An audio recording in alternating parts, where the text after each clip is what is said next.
दोस्तों नमस्कार।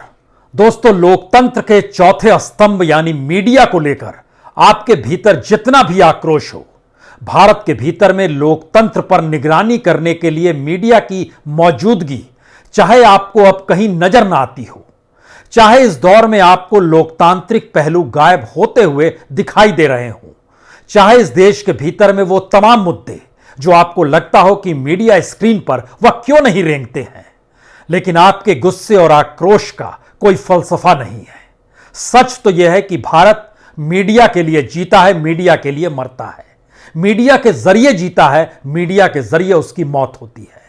भारत के भीतर में जितनी भी राजनीतिक सत्ता जब जब पलटी है, उसके पीछे मीडिया की मौजूदगी का एहसास हर किसी को रहा है। लेकिन यह भी सच है, मीडिया अगर आपके कब्जे में है तो फिर राजनीतिक सत्ता पलट नहीं सकती है, आपके नियम कायदे देश का संविधान हो जाएंगे। यह सब कुछ मौजूदा वक्त की हकीकत है। लेकिन फिर भी आज मीडिया का जिक्र हम आपसे करना चाहते हैं। उसकी वजह कही है क्योंकि भारत के भीतर में उद्योग कोई जितना उत्पादन करते हुए मुनाफा नहीं दे पाता है, उतना खबरों का उत्पादन करते हुए मीडिया को मुनाफा मिल जाता है। इस देश के कैबिनेट मिनिस्टर के पास जितनी पावर नहीं है, उससे ज्यादा बार्गेनिंग पावर देश के संपादकों के पास है। इस देश के भीतर में टेक्नोलॉजी के जरिए मीडिया का जितना विस्तार हुआ है, उतना विस्तार शायद इस देश में राजनीति का भी नहीं हुआ है। और राजनीति भी मीडिया के विस्तार की पीठ पर सवार होकर अपने तरीके से अपना गुणगान करती चलती है और मीडिया उसे दिखाता चलता है। आप कहेंगे कि इन सब के बीच मीडिया का काम कहां गया, मीडिया की जिम्मेदारी कहां गई, मीडिया की मौजूदगी का एहसास किस रूप में महसूस करें? तो यकीन जानिए, मीडिया का चेहरा भारत जैसे लोकतांत्रिक देश में पूरे तरीके से बदल चुका है और उसके बदलने की परिस्थितियां बहुत साफ तौर पर तीन ही हैं। पहला, टेक्नोलॉजी जिस रूप में मीडिया के ऊपर सवार होकर मीडिया को अंतर्राष्ट्रीय तौर पर बना चुकी है। दूसरा, राजनीतिक सत्ता मीडिया को अपने औजार के तौर पर इस्तेमाल करके आगे बढ़ चुकी है। और तीसरा, मीडिया के जरिए जो लाभालाभ की स्थिति होती चली जा रही है और उसका परसेंटेज, उसका ग्रोथ और उसका विस्तार जिस तेजी से हो रहा है, देश में किसी भी इंडस्ट्री का विस्तार वैसे नहीं होता है। यहां तक कि कॉरपोरेट को भी मीडिया की जरूरत पड़ेगी ही। और मीडिया अपने आप में भारत के भीतर में सबसे बड़ा धंधा है। जी, इस देश के भीतर में तमाम इंडस्ट्री ऑर्गेनाइजेशन, इस देश के भीतर में तमाम पीएसयू यानी पब्लिक सेक्टर ऑर्गेनाइजेशन जो काम करते हैं, अगर उनके प्रॉफिट को भी मिला दीजिएगा तो भी मीडिया का प्रॉफिट उनसे कई गुना ज्यादा है। सरकार की निर्भरता मीडिया के जरिए या सरकार का मीडिया पर कब्जा कर आगे बढ़ने की सोच इस दौर में जिस तेजी से बढ़ी है, उसने कई सवालों को इस देश के भीतर में शायद जन्म दिया होगा। इस बात को जन्म दिया होगा कि इस देश में किसान आंदोलन हो रहा है, मीडिया दिखाता क्यों नहीं? इस देश में बेरोजगारी को लेकर युवाओं में ना सिर्फ आक्रोश है, बल्कि सोशल मीडिया के भीतर में रोजगार पाने को लेकर जितनी बड़ी तादाद में ट्वीट हो रहे हैं, इतनी ट्वीट तो कभी होते नहीं थे, लेकिन मीडिया दिखाता क्यों नहीं है? आपके भीतर यह भी सवाल हो सकता है कि इस देश की इकोनॉमी जिस तरीके से नेगेटिव में चली गई, जिस तरीके से पब्लिक सेक्टर के बैंक बेचे जाने लगे, जिस तरीके से पब्लिक सेक्टर के ऑर्गेनाइजेशंस को कौड़ियों के भाव कॉरपोरेट के हवाले किया जाने लगा, इन सब को मीडिया बताता दिखाता क्यों नहीं है? और मीडिया कोई सवाल क्यों खड़ा नहीं करता है जब लोकतंत्र पर हमला होता है, जबकि लोकतंत्र के चौथे स्तंभ की पहचान तो मीडिया से ही होती है? तो आज बात शुरू कहां से की जाए? हमें लगता है बात आज इस बात से शुरू की जाए कि भारत के भीतर में इस मीडिया का ग्रोथ कितना है और इस मीडिया के ठीक समानांतर जो सार्वजनिक उपक्रम है, उनका जो पूरा प्रॉफिट है, उससे ज्यादा मीडिया के पास पैसा कैसे आ जाता है। और तीसरी परिस्थिति, सरकार की हर योजना को जितनी बड़ी तादाद में मीडिया प्रचार प्रसार के जरिए विस्तार दे देता है, ऐसे में लोगों के सामने उसे सच मानने के अलावे कोई विकल्प बचता भी नहीं है। यह खेल क्या है? यह खेल यह नहीं है कि किसी पत्रकार पर देशद्रोह का मुकदमा ठोक दिया गया। यह कोई खेल नहीं है कि इस देश के भीतर में सड़क चौराहे या आंदोलन के बीच में कोई पत्रकार इस्तीफा दे रहा हो। यह भी कोई खेल नहीं है कि इस देश के भीतर में सरकार वो अपने खिलाफ जाती हुई खबरों को रोकने के लिए वहां की तार काट दे। यह भी कोई खेल नहीं है कि जो भी स्पॉन्सर्ड होते हैं या जो भी विज्ञापन के जरिए जो पैसा मिलता है, अगर कोई मीडिया हाउस उसके खिलाफ, सरकार के खिलाफ जा रहा है, तो उसके उन प्रचारकों के जरिए जो पैसा उनको मिलता है एडवर्टाइजमेंट का, उस पर रोक लगा दी जाए। भारत के भीतर में जनता तक पहुंचने का रास्ता सबसे आसान मीडिया के जरिए ही है, और उसमें भी विजुअल मीडिया, टेलीविजन मीडिया की एक पहुंच पकड़ बहुत तेजी से हुई है। लेकिन उसके ठीक समानांतर इन सब के बीच सोशल मीडिया, जिसे ओटीटी प्लेटफॉर्म कहते हैं, और शायद जिसे यूट्यूब या फिर अपने तरीके से अलग अलग सोशल मीडिया में तैयार हो रहे न्यूज़ फॉर्मेट जो निकल कर आते हैं, उसकी रफ्तार आने वाले वक्त में टेलीविजन को भी पछाड़ देगी। प्रिंट मीडिया को वो पछाड़ने की स्थिति में आ चुका है, तो सरकार उस पर भी नकेल कसने की स्थितियों में आ रही है। लेकिन हमें लगता है कि आपको एक ऐसे सफर पर आज लिए ही चलते हैं जिसके जरिए आप समझ पाएंगे भारत के भीतर में मीडिया की मौजूदगी का मतलब क्या है और वो क्यों सबसे बड़ा धंधा हो चला है। सबसे पहले तो यह जान लीजिए कि 2023 तक सरकार के आंकड़े कहते हैं कि इस देश में लगभग 90 करोड़ लोगों तक इंटरनेट पहुंच जाएगा, यानी इंटरनेट यूजर्स जो है उनकी संख्या 90 करोड़ होगी। जो मोबाइल का खेल है वह तकरीबन 82 करोड़ लोगों तक मोबाइल यूजर्स हो जाएंगे। बात इससे भी नहीं बन रही है। बात तो इससे बनेगी कि जो कंपाउंड ग्रोथ रेट होता है किसी भी फील्ड का, और उसमें अगर आप मीडिया को लेते हैं खासतौर से, जिसे CAGR कहते हैं, कंपाउंड एनुअल ग्रोथ रेट, वह 2024 तक मीडिया के भीतर लगभग बढ़ते बढ़ते $43.94 बिलियन का हो जाएगा। इसको रुपए में कन्वर्ट करते हैं, इसको रुपए में कन्वर्ट कीजिएगा तो 3,23,000 करोड़ रुपए। यह ग्रोथ है 2024 तक की। लेकिन इससे भी बात अभी साफ नहीं हुई। हमको लगता है पहले विज्ञापन पर आइए। विज्ञापन का जो रेवेन्यू मॉडल, जो प्रोजेक्शन है, यानी कितनी कमाई होगी, पिछले साल यानी 2020 में थी, यह तकरीबन $9.9 बिलियन यानी तकरीबन 73,000 करोड़ की थी। अगले साल 2022 में यह बढ़कर लगभग 80,000 करोड़ को पार कर जाएगी, यानी एक बरस के भीतर में यह लगभग 7,000 करोड़ का इसमें इजाफा हो रहा है। इतना बड़ा इजाफा मीडिया के सिर्फ एडवर्टीजमेंट को लेकर है। इसमें अगर डिजिटल रेवेन्यू को आइएगा, जिस डिजिटल मीडियम पर अब सरकार नकेल कसना चाहती है, उसमें 199 करोड़ का जो डिजिटल रेवेन्यू है यह पिछले साल का है। इस बार यह लगभग 250 तक पहुंच चुका है, यानी 250 करोड़ रुपए उसकी रेवेन्यू के जरिए कमाई हो रही है। बात इससे भी नहीं समझ पाएंगे। अब सीधे सीधे यह समझिए कि इस देश के भीतर में जो मीडिया एंटरटेनमेंट का जो बाजार है इस बरस का 21-22 के जो फाइनेंशियल ईयर का है, वो तकरीबन 2 लाख करोड़ का है। सरकारी आंकड़ा कहता है लगभग 1,88,000 करोड़ का हम छू चुके हैं। बात अभी इससे भी साफ नहीं हो रही है। इसके आगे चलिए, उन परिस्थितियों में जब आपको मीडिया को लेकर गुस्सा है। मीडिया एक धंधा है, इसको मान लीजिए, क्योंकि अगली स्थिति यह है कि टेलीविजन का, सिर्फ टेलीविजन, प्रिंट और डिजिटल, इन 3 हिस्सों को अलग अलग हिस्सों में बांटिए। टेलीविजन की रेवेन्यू जो है वह 2022 यानी पिछले साल तक वह तकरीबन $10.66 बिलियन की थी।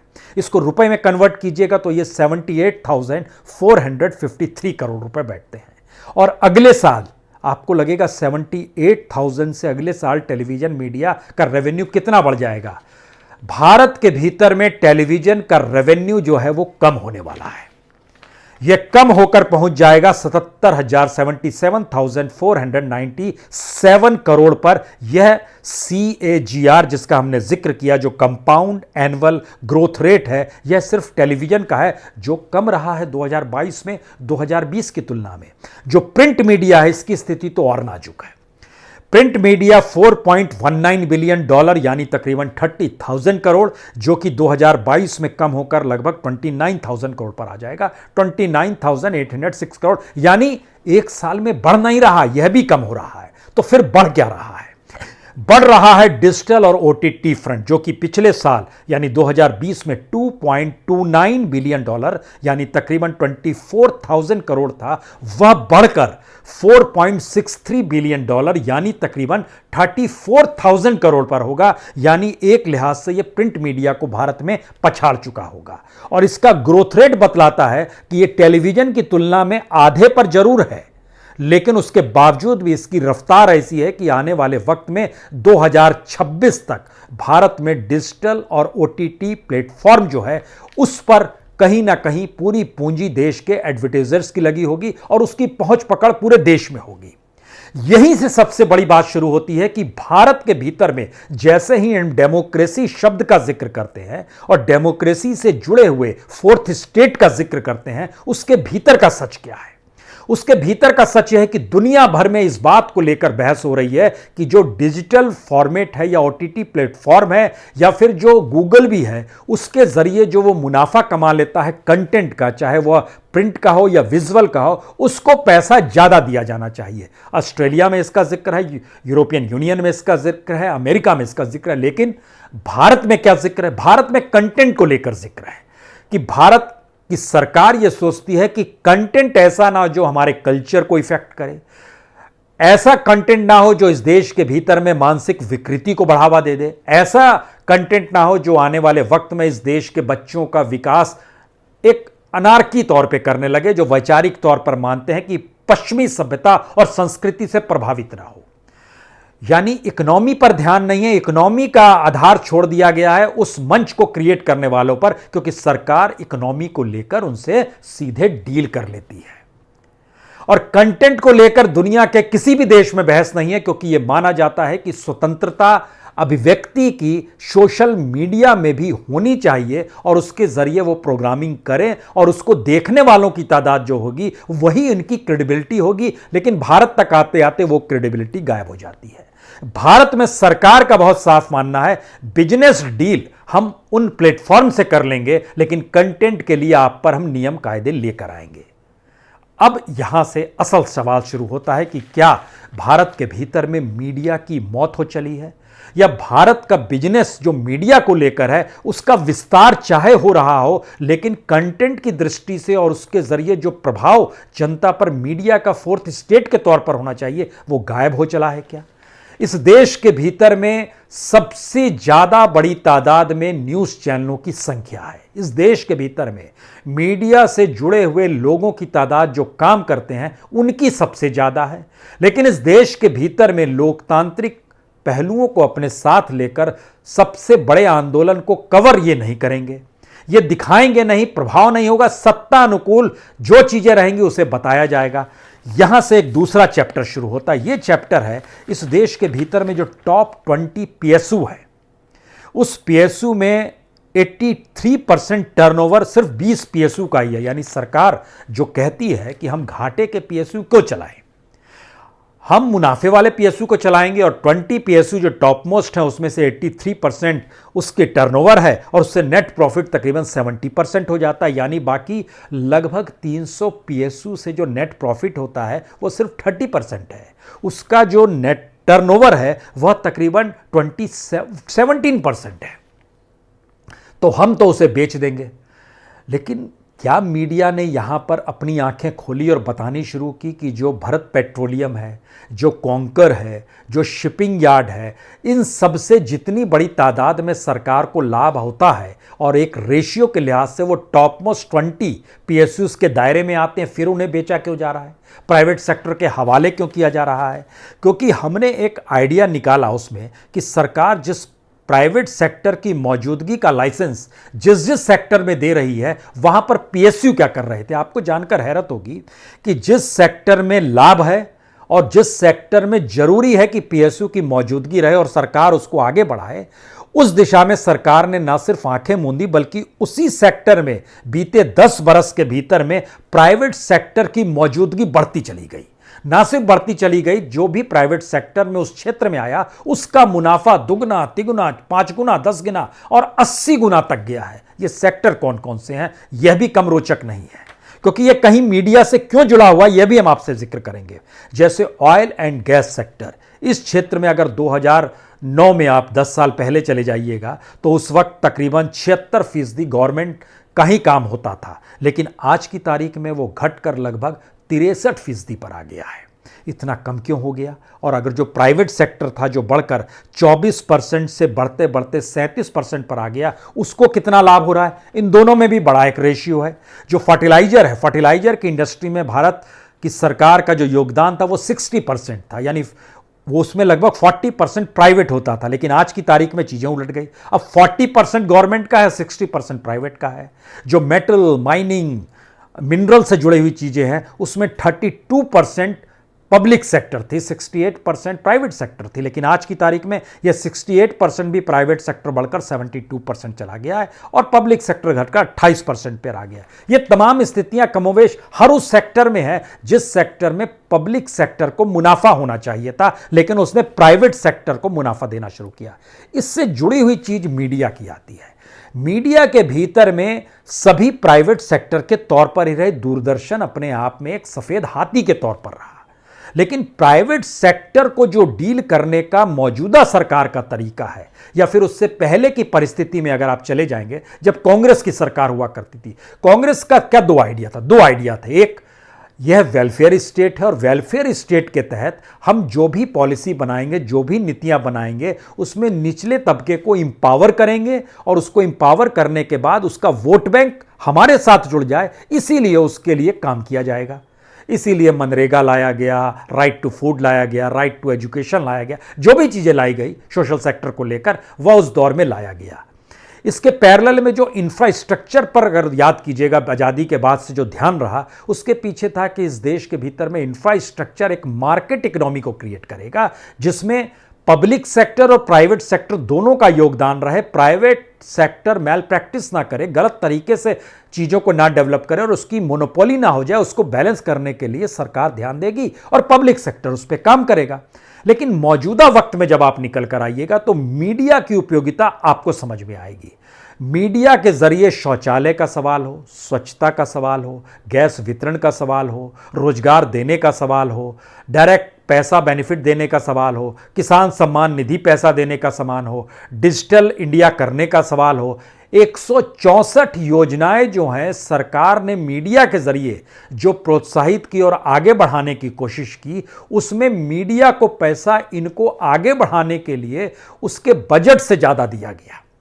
यानी जो बजट तय किया गया, जैसे स्वच्छता अभियान में जितना बजट तय किया गया और उसके मातहत रखा गया 100 रुपए अगर स्वच्छता अभियान पे रहेगा तो 10 रुपए प्रचार पे रहेगा। खेल उल्टा हो गया, खर्च 10 रुपए हुआ, प्रचार पे 100 रुपए हुआ। यह कमोवेश एक लंबी परिस्थिति है कि आखिर मीडिया की उपयोगिता सरकार ने धीरे धीरे उसके उस कैपिटल फॉर्म में ही कन्वर्ट कर दी कि मीडिया को यह लगते रहे कि उसके पास पैसा आ रहा है और उसका काम खबरों के जरिए पैसा कमाना ही है। तो गवर्नमेंट की एडवर्टीजमेंट ही नहीं बल्कि प्राइवेट सेक्टर, और प्राइवेट सेक्टर में भी जो कॉरपोरेट सेक्टर अपने प्रोडक्ट्स को लेकर विज्ञापन देते थे, उस पर भी सरकार ने अपने नेक्सस के जरिए इस रूप में चीजों को काबिज किया कि वह भी उनके अनुकूल नहीं होंगे तो फिर उनका भी विस्तार नहीं हो सकता है। तो कॉरपोरेट भी उसी एडवर्टाइजर्स, उसी माध्यम को विज्ञापन देंगे जहां पर वो सत्तानुकूल होगा, और जब सत्तानुकूल होगा और उनको विज्ञापन का पैसा मिलेगा तो सरकार उस प्रोडक्ट और उस कंपनी को लाभ देगी जो प्राइवेट सेक्टर की। ये एक नए तरीके का क्रोनी कैपिटलिज्म भारत में निकल कर आया जिसमें अगुवाई कर रहा था मीडिया। यानी मीडिया की मौजूदगी इसलिए महत्वपूर्ण है क्योंकि मीडिया जिस टेक्नोलॉजी पर 80 और 90 के दशक में जुड़ा हुआ था, 21वीं सदी में आज की तारीख में टेक्नोलॉजी ने मीडिया का विस्तार किया, जर्नलिज्म का विस्तार नहीं किया है।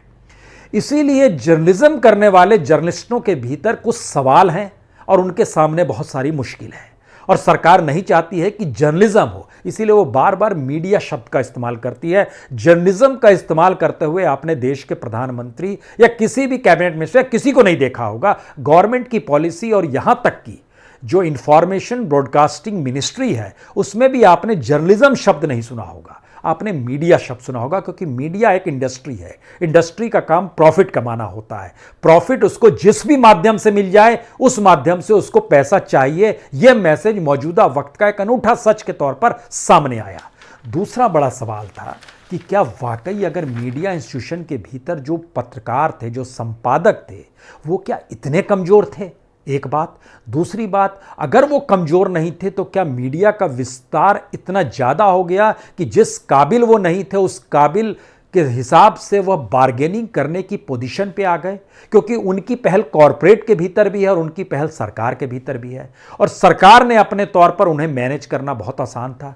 तो क्या झटके में इस देश की इकोनॉमी जो गवर्नमेंट ने अपने हिसाब से चलानी चाहिए, उसका जब डिस्ट्रीब्यूशन करना शुरू किया तो उसने मीडिया संपादक और मीडिया मुगुस जो मालिक थे यहाँ के, उनको मैनेज कर लिया क्या? और अगर मैनेज कर लिया तो फिर, क्योंकि कितनी भी बड़े ग्रुप्स जो मौजूदा 10 बड़े ग्रुप देश के मीडिया के हैं, इनके टर्नओवर में कमी नहीं आई, इनकी इकोनॉमी कहीं नहीं डगमगाई, इनकी क्रेडिबिलिटी पर जरूर असर पड़ी। इनको लेकर जनता के भीतर सवाल जरूर हुए। किसी ने गोदी मीडिया कहा, किसी ने कहा ये फ्रॉड मीडिया है, किसी ने कहा मेन स्ट्रीम मीडिया तो सरकार के हित की बात करता है, लेकिन फिर भी इनकी इकोनॉमी पर असर क्यों नहीं पड़ा? फिर भी इनके टर्नओवर पर असर क्यों नहीं पड़ा? इनके प्रॉफिट पर असर क्यों नहीं पड़ा? और ये चीज़ें डेवलप क्यों होती चली गई? तो क्या ये माना जाए, इस देश के भीतर में जिस इकोनॉमी के जरिए इस देश के अलग अलग सेक्टर्स को चेक एंड बैलेंस के साथ चलाने की जिम्मेदारी सरकार की थी, झटके में सरकार ने सारी चीज़ें अपने हाथ में ले ली और डिस्ट्रीब्यूशन ऑफ मनी जो है इस तरीके से करना शुरू कर दिया जिससे उसके अनुकूल ही चीज़ें दिखाई जाए, और जो ना दिखाए उसको अलग अलग परिस्थिति में या तो रोका जाए या फंसाया जाए या कुछ अलग माध्यमों से उसको एक शिकंजे में कस लिया जाए। क्या यह परिस्थिति है? यकीनन यह परिस्थिति इसलिए बड़ी महत्वपूर्ण हो चली है क्योंकि भारत के भीतर में जब आप संपादकों के कमरे में जाएंगे या आप एडिटोरियल के हिस्से में जाएंगे, चूंकि एक लंबा सफ़र हमारा, हमने देखा है बड़े डरे और सहमे संपादक होते हैं, उनमें वह ऊर्जावान स्थिति नहीं रहती है, इंटेलेक्चुअली वो इतने बोल्ड नहीं होते हैं कि जिन चीज़ों को वो कर रहे हैं तो इसकी वजह क्या है, क्या उनको उस जगह से हटाने का दिक्कत है। तब यहाँ पर एक दूसरा सवाल आता है कि जब डिजिटल और OTT प्लेटफॉर्म डेवलप हो रहे हैं तो क्या इस मेन स्ट्रीम मीडिया जिस पे सरकार ने कब्जा कर लिया, वहाँ से निकलकर उस प्लेटफॉर्म का उपयोग ये कर सकते हैं क्या? सरकार ने उस पर रिस्ट्रिक्शन लगाने के लिए अपने नियम कायदे अब शुरुआत की है, तो कब तक उसे पिंजड़े बंद किया जाएगा ये एक अलग अलग सवाल है। लेकिन उससे बड़ा सवाल ये है कि जो एक पूरी की पूरी नई पीढ़ी जर्नलिस्ट जो बनना चाहती है, जर्नलिज्म का कोर्स जो देश के अलग अलग इंस्टीट्यूशंस में कर रही है, वहाँ क्या बीते 6 साल में पढ़ाया गया होगा, बीते 6-7 साल में, और जो पढ़ाया गया होगा उसमें क्या सवाल करना एक मुश्किल काम होगा, और सवाल करने को ही जर्नलिज्म मान लिया गया होगा क्या? क्या इस देश के भीतर में जो डाटा कलेक्शन है, जो इन्फॉर्मेशन है, जो ग्राउंड जीरो रिपोर्टिंग है, क्या ये सारी चीज़ों का महत्व खत्म हो गया? या फिर जो इतिहास को भी पॉलिटिक्स नए तरीके से गढ़ना चाहती है, उस इतिहास को भी गलत तरीके से गढ़ते हुए जो बताया जा रहा है उसको भी सही तरीके से बताना ही जर्नलिज्म हो गया है क्या? क्या हो गया है? दरअसल उसका इंडेक्स इतना नीचे ले आया गया है कि यकीन जानिए इस देश में सवाल करने को ही जर्नलिज्म मान लिया जाता है। इस देश के भीतर में सरकार को लेकर कुछ सवाल आपने कर दिए तो बोलेगा नहीं ये शानदार जर्नलिस्ट है। अगर किसी ने कह दिया कि जो चीज़ें सरकार बता रही है ये सही नहीं है, इसका फैक्ट कुछ और है, इसी को मान लिया जाएगा जर्नलिज्म है। यानी एक पूरे प्रोसेस में जब आप देखना शुरू करेंगे तो इस देश की जनता गायब है। यानी जनता की ज़रूरतें, जनता की ज़रूरतों के साथ जनता की मुश्किल हालात, और मुश्किल हालात के बीच में जनता के आंदोलन, और जनता के आंदोलन से जुड़ा हुआ वो पूरा तबका जो संकट में धीरे धीरे इस देश के भीतर में आते चला जा रहा है, वहाँ से आंखें मूंद लेना और जिसने जरा सी पलक झपका के खोल दी उसको जर्नलिस्ट मान लिया जाएगा क्या? यह एक सवाल है, क्योंकि हम लोग जर्नलिज्म करते करते भी इतने डाइल्यूट हो गए हैं कि सवाल पूछने भर को जर्नलिज्म माना जा रहा है। ये तो सरकार ने इस देश के भीतर में ऐसी परिस्थिति पैदा कर दी है। सवाल यह है कि जो जर्नलिज्म जिस प्लेटफॉर्म पर जिस तरीके से इस देश में होना चाहिए उसकी परिभाषा तक को अगर सत्ता ने बदल दिया है, और उसकी परिभाषा, बदली हुई परिभाषा के भीतर में एक जरा सी लॉ दिखाई दे तो उसे ही अब हम लोग जर्नलिज्म मारने की स्थिति में आ गए हैं, तो इसके मतलब बहुत साफ है कि डेमोक्रेसी का जो इंडेक्स था उसमें हम वाकई नीचे आ गए हैं। यही वो सवाल है जहां से सबसे बड़ा सवाल यही निकलता है कि देश के अलग अलग हिस्सों में किसी भी पॉलिटिकल रैली, चाहे वो बंगाल में हो रही हो, चाहे असम में हो रही हो, चाहे पुडुचेरी में हो रही हो, जहां चुनाव हो रहे हैं, चाहे वो केरल में हो या तमिलनाडु में हो, उससे ज्यादा बड़ी तादाद में अगर लोगों का जमावड़ा इस देश के किसानों के साथ पंचायतों में हो रहा है, अगर उससे ज्यादा बड़े सवाल इस देश के बेरोजगार उठा रहे हैं, अगर उससे ज्यादा बड़ी तादाद में जो पॉलिटिकल तौर पर चुनाव लड़ने की दिशा में बड़े हैं, उससे ज्यादा बड़ी तादाद में लोग अपने अपने सवालों को उठाते हुए ये कह रहे हैं कि आप पीएसयूज को बेच देंगे, आप बैंक्स को बेच देंगे, आप माइनिंग्स को प्राइवेट हाथों में दे देंगे, खनिज संसाधनों को बेच देंगे, उनकी जो तादाद बेरोजगारी के तौर पर है वो संख्या अगर ज्यादा है तो भी उस दिशा से अगर मीडिया ने आंखें बंद कर ली हैं तो इसके मतलब क्या है, समझने की जरूरत है। क्योंकि हम लोग जिस परिस्थिति और जिस समाज के भीतर मौजूदा वक्त में जी रहे हैं, उसमें डेमोक्रेसी के नॉर्म्स को ही इतना नीचे ले आया गया है कि उसमें एक हल्की सी हरकत भी हमें लगती है तो लगता है कि लोकतंत्र आ गया। सुप्रीम कोर्ट में एक जस्टिस अगर कोई फैसला दे देते हैं तो लगता है कि वाकई सुप्रीम कोर्ट को जनता की फिक्र है। इलेक्शन कमीशन अगर अपने तौर पर इस बात का एहसास करा दे, नहीं नहीं हमने देखिए जनता के हित के लिए इतने तरीके से 8 फेज में चुनाव कर दिया, यही बहुत है, तो कोई सवाल नहीं उठाएगा। ये देश टैक्स पेयर के पैसे से चलता है, चाहे वो सुप्रीम कोर्ट हो या इलेक्शन कमीशन हो या पार्लियामेंट हो। टैक्स पेयर के पैसे से यह देश चलता है और उसको लेकर जो शाही खर्च और जो सत्तानुकूल परिस्थितियों को ढाला जा रहा है, यह शायद इस लोकतंत्र के लिए घातक है। समझिए इसे ही। बहुत बहुत शुक्रिया, बहुत बहुत शुक्रिया।